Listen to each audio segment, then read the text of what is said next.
Yo.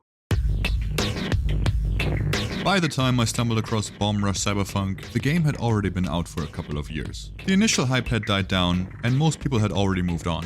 Steam recommended it to me last winter, and something about it just spoke to me on a spiritual gamer level. The visual style looked unique, the soundtrack sounded amazing, and the gameplay trailers looked genuinely promising. So I wishlisted it, and then completely ignored it.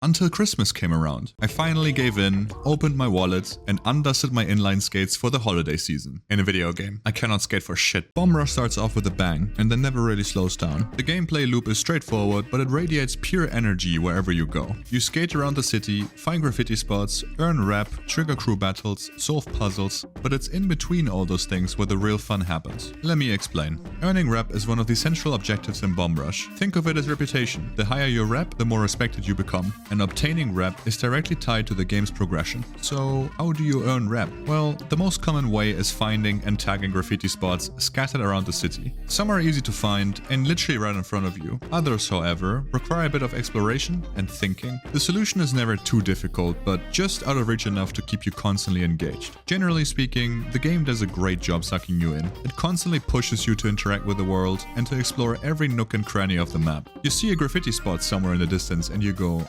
how do I get there? So you start looking around and suddenly discover paths you never even noticed before. In return for your efforts, the game rewards you with collectibles, new music tracks for your MP3 player, Easter eggs, and even playable characters. And in my opinion, this is outstanding game design. Not a single moment in Rush Cyberfunk feels wasted. And while you're out exploring the map and interacting with the world, you're also subconsciously preparing yourself for the next central part of the game, crew battles. Crew battles are basically the final boss of each area. You face off against rival crews in skate battles to determine who controls each of the 5 turfs in New Amsterdam. Your goal is to defeat every crew in the game and become all city. And this is where all the pieces finally come together. The skills and information you've gathered while exploring the map for graffiti spots and collectibles suddenly become incredibly valuable. You start figuring out the most optimal routes for high scores, the fastest lines, the best ways to maintain your combos, because the key to high scores isn't just performing tricks and looking swag. It's pathfinding, and that is directly connected to how the game's scoring system works. You see, in terms of scoring,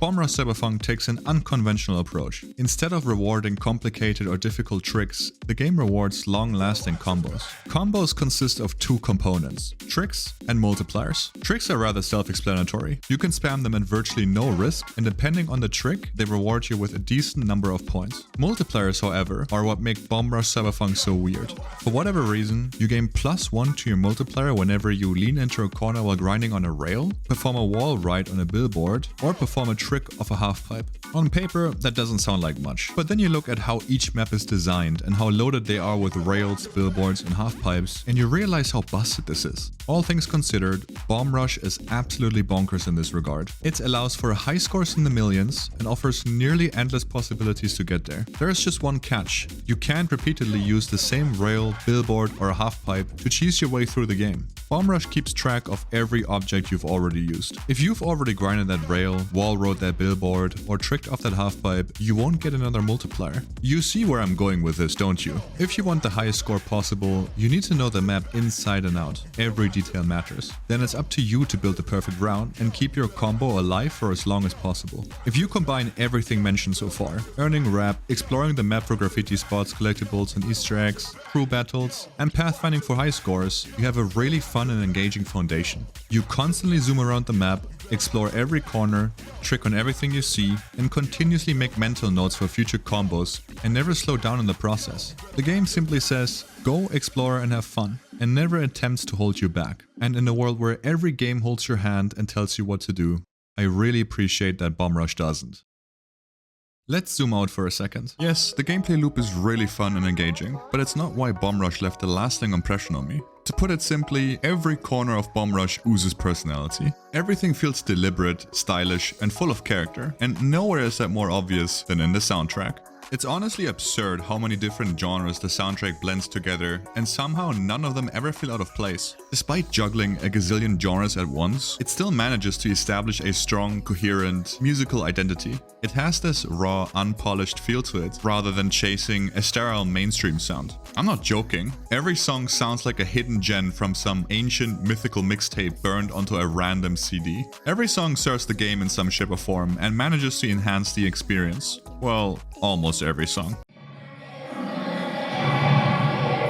Bomb Rush puts a huge emphasis on self-expression. Every crew and every playable character have a distinct visual identity and tell a story through their design. Red's entire appearance reflects his identity crisis. A character who literally lost his head and had it replaced with a cybernetic one. Whereas the Frank's crew have this almost Frankenstein-like design with limbs that look stitched together, the Eclipse crew lean more into an almost mythological aesthetic, with designs that remind me of Medusa. On top of their distinct visual designs, every crew has their own unique dance styles, every character their personal voice quips, which further help distinguish them from one another. The game encourages you to express yourself as well, whether it be through your movement, your skating, through your character customization, or simply the choice of your graffiti. Especially the latter provides a ridiculously large catalog full of quality art worth exploring and collecting. The game doesn't try to be incredibly profound and isn't interested in making a grand point about life. Sure, it touches on important themes such as identity, friendship, and even anti-authoritarianism, that's a mouthful, but overall it seems more interested in creating a world that's fun to exist in. The world looks vibrant and colorful. The city's boroughs are designed like playgrounds. Everyone is constantly dancing and having fun. The characters always got a cheeky thing to say, and even mundane things like fast travel can turn into a real highlight. I don't mean to sound corny when I say this, but if there's anything I hope you take away from this video, it's that the game is fun and puts you in a good mood. Which is a perfect transition for the cons, because I hate fun. After having glazed the game for so long, you would assume that Bomb Rush Cyberfunk is a masterpiece with virtually zero flaws, but I can assure you that is not the case.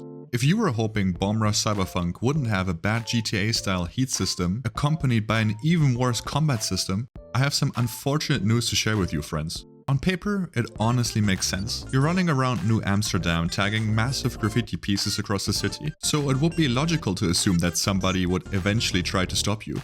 The problem isn't that the game does this, it's the way the game handles it. You can have an entire squad of police chasing you through the streets and somehow they completely forget about you the second you step into the nearest porta potty.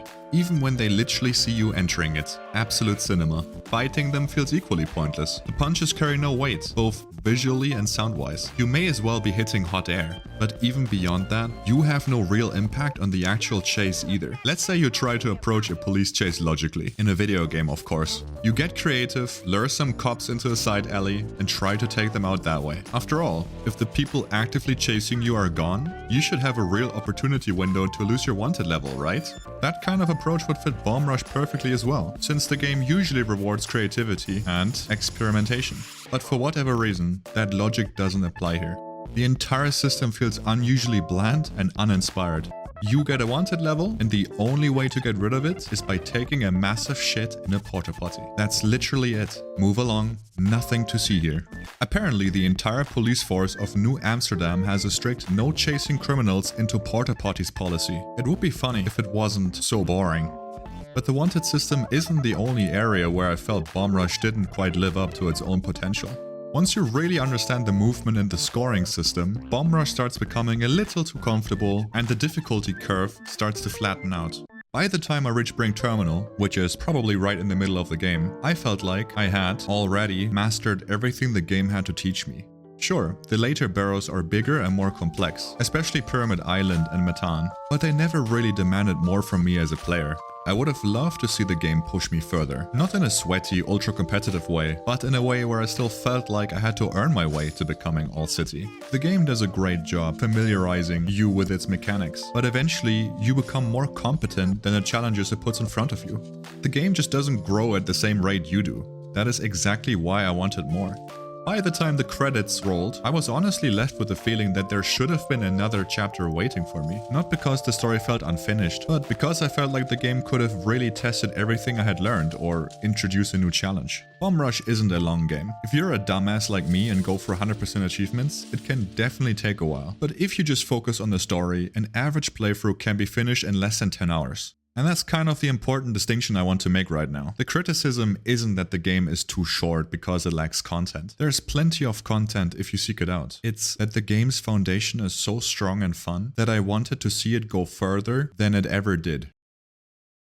Now, what do I actually think about Bomb Rush Cyberfunk? I think it's a fantastic game that left a lot of potential on the table. The combat system is bland, the heat mechanic feels uninspired, the difficulty curve flattens out too quickly, and by the time I really felt like the game could start throwing everything it had at me, the credits rolled. But more importantly than that, those flaws never stopped me from having a genuinely great time. The gameplay loop is fun and engaging, and the game is absolutely overflowing with personality. It constantly encourages you to explore, experiment, and express yourself. The soundtrack is amazing. Its visual identity is fantastic, and skating around New Amsterdam never stopped putting a smile on my face. Simply put, it's just a really fun game. Now, if you'll excuse me, I have to find the nearest porta potty. 4 out of 5. Would lose my head again.